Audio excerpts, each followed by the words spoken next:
خدیجہ طاہر پیغمبر کی وجہ سے، پیغمبر کی امت سے اتنی محبت کرتی ہیں.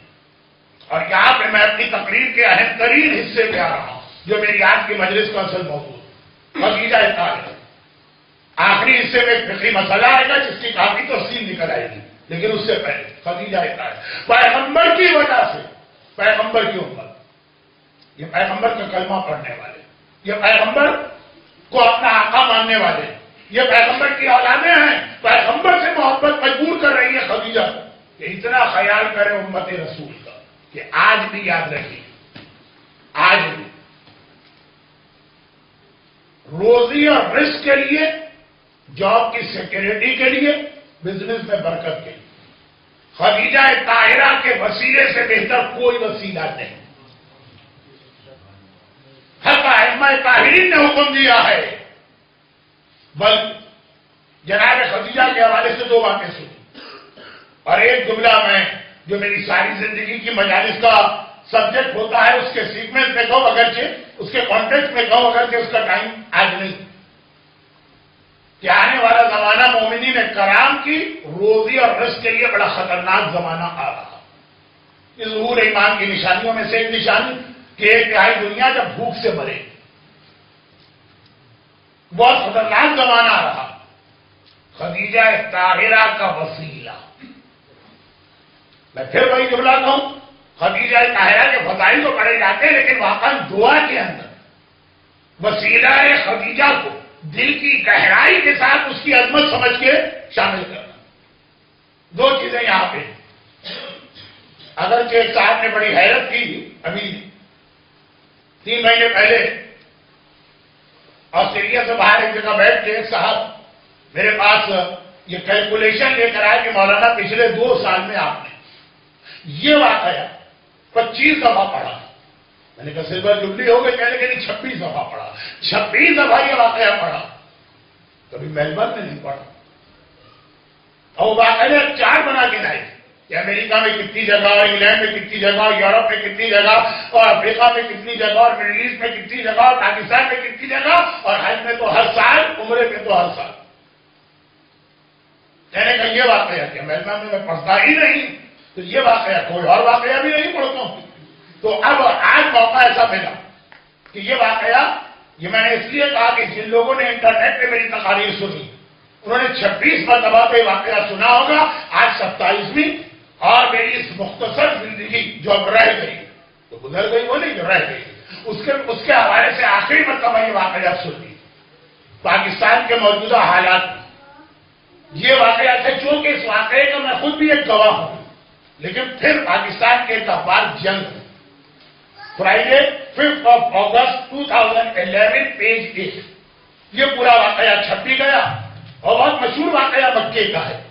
لیکن میں اس وجہ سے بتا رہا ہوں کہ مکہ مکرمہ جانے والے لوگ بھی حج اور عمرے، خدیجہ طاہرہ کی 2 نشانیاں ایسی، ویسے تو کئی ہیں لیکن 2 بہت مشہور ایسی کہ حج اور عمرے میں جانے والے بھی اس کو نظر انداز کر دیتے. آپ یہاں بیٹھے اور آپ یہاں بیٹھ کے گئے کہ مولانا واقعہ سن بھی نہیں گا، تو ہمیں یہ لگ رہا ہے کہ اس واقعے پر ہم فی الحال تو عمل نہیں کر سکتے، لیکن جو وہاں پہنچ جاتے ہیں تو میں نے کہا شاید اس واقعے کو سن کر میرا موضوع سے نہیں آتا.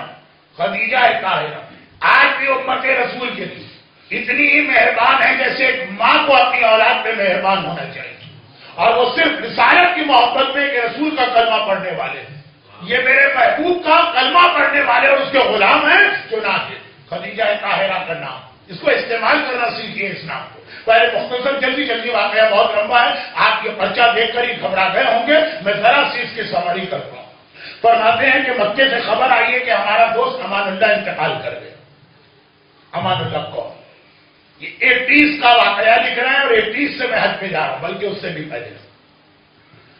امان اللہ برما کے رہنے والے تھے. فرسٹ ورلڈ وار کے بعد جب کمیونزم روس میں آیا تو روس کے مسلمان کو نکالا گیا، وہ مدینہ مکے میں آئے. وہاں کی حکومت، اس وقت کی حکومت نے نیشنلٹی دی. وہ لوگ آج بھی مکے میں بخاری کہلاتے ہیں.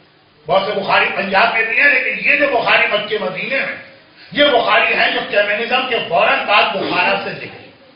اور 70s جب برما میں کمیونزم ہے اور برما کے مسلمانوں پہ مظالم شروع جو آج ریپیٹ کیے جا رہے ہیں، تو 17 میں برما سے بہت سارے مسلمان مائگریشن لے کے پاکستان آئے. امان اللہ بھی ان میں سے وہ پاکستان آئے. سعودی حکومت نے برما کے لوگوں کو اپنے ملک کا ویزا اور پھر نیشنلٹی. امان اللہ اپنے والد کے ساتھ مکے آ گئے. اس وقت امان اللہ کی عمر 13 سال کی تھی. وہ سونار کی ایک دکان میں ملازم ہو گئے. یہ دکان مروا پہاڑی کے پاس پرانا جو گولڈ مارکیٹ یا سرافا بازار جسے اردو میں کہتے ہیں، وہ مروا پہاڑی کے بالکل سامنے تھے. آپ نے اپنے بزرگوں سے شاید سنا اپنے والد سے کہ جب میں گیا تھا آج پہ تمہاری ماں کو مروا کی طرف نہیں لے جاتا تھا. اتنی سونار کی دکانیں تھی کہ وہ تو چمٹ جاتی تھی کہ کعبہ بعد میں دیکھیں گے، پہلے یہ خریدنا.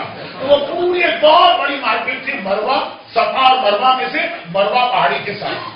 وہاں یہ ملازم ہو گئے. مضمون لکھنے والے کہتے ہیں کہ میں نے یہ دکان خود دیکھی تھی. اب تو یہ بازار حرم کے صحن کا حصہ بن گیا. اور میں بھی یہ کہہ رہا ہوں کہ ہم نے یہ دکانیں خود بھی دیکھی تھی، اپنے قافلے کو یہاں شاپنگ بھی کروائی تھی. اور اب یہ پوری مارکیٹ سونار مارکیٹ حرم کا ایک حصہ بن گئی. آگے دیکھیں. امان اللہ کہتے ہیں کہ میری عمر 13 سال کی تھی تو میں جس دکان میں ملازم تھا 13 سال کا بچہ وہاں کیا کام کرے گا؟ تو بھائی جھاڑو لگا دی، چائے لے کے آ گیا، بس یہی کام. کراچی کی سلینگ لینگویج میں اس کو کہتے ہیں چھوٹے چھوٹے، ذرا ادھر تو آنا، چھوٹے ذرا وہ چائے تو بنانا، چھوٹے ذرا یہاں پہ پوچھا تو لگانا. میں یہ کام کر رہا تھا. اور میری دکان کے بالکل سامنے ایک بخاری کی دکان تھی، وہ بھی سونار کا کام کرتے تھے. ایک دن اس نے مجھے بلایا اور اپنی دکان کے کونے کی طرف اشارہ کیا اور کہا کہ وہاں جاؤ، دیکھو وہاں کیا. امان اللہ 13 سال کا بچہ وہاں گیا.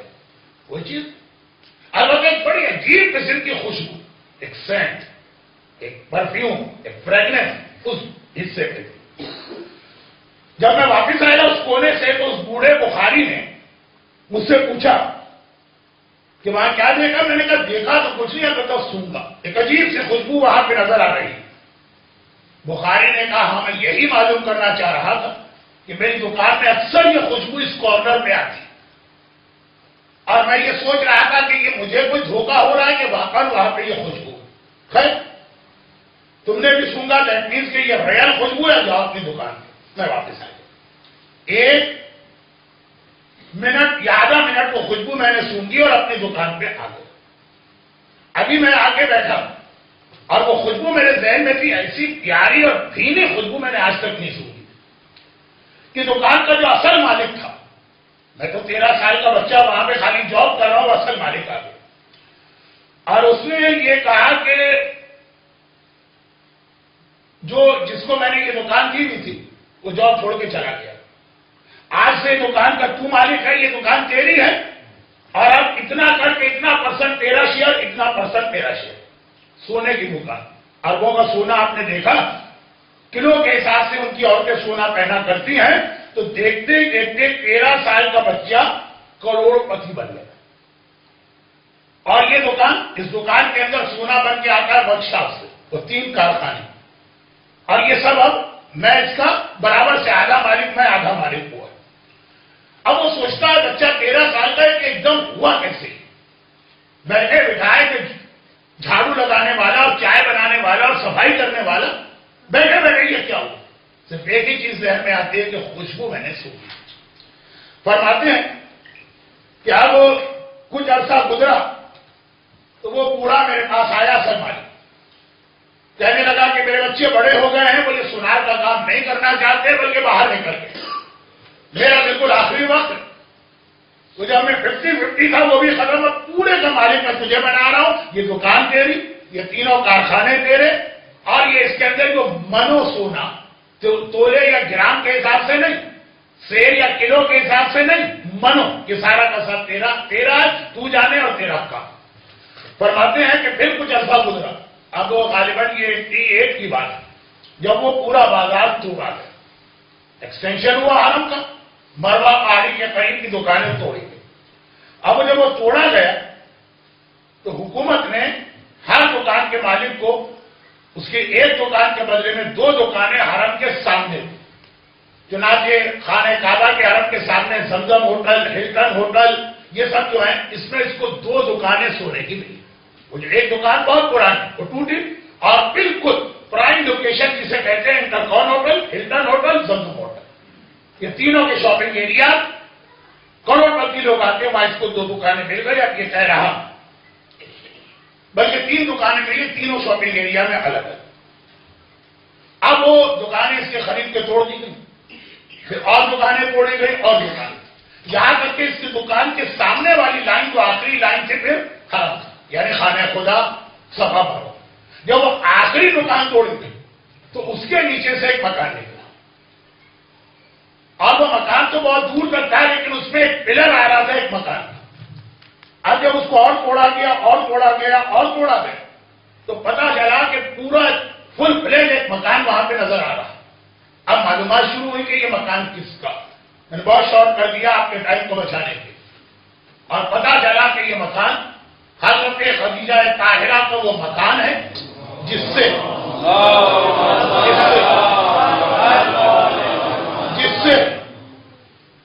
اللہ کے رسول نے شب ہجرت کی تھی اور مولا کو اپنی جگہ بستر پہ سلایا. یہ وہی مکان ہے جہاں جناب خدیجہ طاہرہ شادی کے بعد رسول خدا کو ریکویسٹ کر کے لائی تھی کہ عام طور پہ شادی ہوتی ہے تو دلہن شوہر کے گھر جاتی. خدیجہ طاہرہ ہاتھ جوڑ کے ریکویسٹ کر کے پیغمبر کو لائی تھی کہ آپ کے چچا ابو طالب کی تو اور اولاد ہے لیکن میرا دل چاہتا ہے آپ میرے گھر آئیں. اور اس گھر میں اللہ کے رسول نے 28 سال گزارے. 25 سال خدیجہ کی زندگی.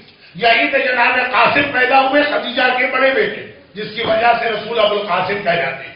یہیں پہ ابو القاسم، یہیں پہ جناب قاسم کا انتقال ہوا، یہیں پہ شہزادی کونین کی ولادت ہوئی، یہیں سے مولا بستر پہ سوئے اور رسول کی ہجرت شروع ہوئی. اس مکان سے ایک ایسی خوشبو نکلی کہ جس 13 سال کے بچے کی ناک میں ایک مرتبہ یہ خوشبو گئی. معجزہ آنکھوں کے سامنے ہم دیکھ رہے ہیں. 2011 کے ماہ مبارک کے رمضان میں اس کا انتقال ہوا. ہم نے اپنی آنکھوں سے دیکھا کہ 13 سال کا بچہ 3 دکانوں کا مالک بنا، منوسونے کا مالک بنا، 3 کارخانوں کا مالک بنا، صرف اس لیے کہ خانہ خدیجہ میں ایک لمحے کے لیے اس کے قدم چلے گئے تھے اور وہ خوشبو اس کے ناک میں آ گئی تھی. آج بھی جناب خدیجہ طاہرہ کا مقام شیعہ اور سنی تمام علماء نے مل کے اپنی کتابوں میں لکھا ہے کہ اگر کوئی ایک سوال کرے کہ مکے خانہ کعبہ کے بعد سب سے افضل جگہ کون سی ہے تو تمام علماء اسلام شیعہ اور سنی مل کے کہتے ہیں کہ وہ جگہ حضرت خدیجہ طاہرہ کا گھر ہے جو کعبے کے بعد افضل ترین جگہ ہے. اگر کبھی آپ کو حج پر جانے کا موقع ملے اور انشاءاللہ ملے گا، اور اگر کبھی عمرے پہ جانے کا موقع ملے اور ملے گا تو آپ حرم کی زیارت ضرور کریں، خانہ کعبہ کے طواف کریں، مگر کسی جاننے والے سے پتہ پوچھتے ہوئے اس جگہ پہنچ جائیے جہاں پہ یہ دکانیں تھیں جسے توڑ کے اب ایک میدان بنایا گیا ہے، گراؤنڈ. رات کے وقت لوگ کارپیٹ بچھا کے یا ویسے ہی زمین پہ بیٹھ کے ساری رات عبادت کرتے ہیں. اس کا وہ لوکیشن معلوم کیجیے گا وہ کون سی جگہ جہاں حضرت خدیجہ کا مکان تھا. میں اپنے مور دین 70 وزٹ جو میں نے مکے کے کیے ہیں حج عمرے ملا کر، اتنے لوگوں کو وہاں پہ ایسی دعائیں مانگتے سنا کہ ہم اور آپ سنیں تو کہیں گے پاگل ہو گیا، یہ دعا بلا قبول ہو سکتی تو ناممکن چیز کی دعا کر رہا. اور اپنی آنکھوں سے دیکھا ہے کہ ودن منتھ لوگوں کی وہ دعائیں قبول ہوئی ہیں، خاص طور پر روزی کے حوالے سے. اچھا یہ ایک اصول ہے، اس کے ساتھ ایک چھوٹا سا اصول اس لیے ملا دوں، وقت نہیں ورنہ یہ چیزیں ذرا میں تشریح کے ساتھ بتاتا. اس کے ساتھ ایک چھوٹا سا اصول اس لیے ملا دوں کہ ہو سکتا کسی کے بعد ایسی کوئی دعا ہو اس وقت یا خدا نہ کرے آنے والے دنوں میں پیدا ہو جائے اور وہ مکہ نہ جا سکے. مسلم ابن عقیل نے ایک اصول ہمیں دیا تھا اپنی شہادت کے موقع پر. دیکھیے عام اصول یہ کسی سے ملے اس کو دیکھو تو سلام کرو. مسلم حسین سے بہت دور سے دارالامارہ کی چھت پہ کھڑے ہیں، ابن زیاد کا جنات تلوار لے کے آگے بڑھ رہا، مسلم کی گردن اڑانے والا. مسلم آقا حسین کے سامنے اس وقت نہیں پہنچ سکتے لیکن جہاں کھڑے وہیں سے کھڑے ہو کے کہا السلام علیکم یا ابا عبداللہ.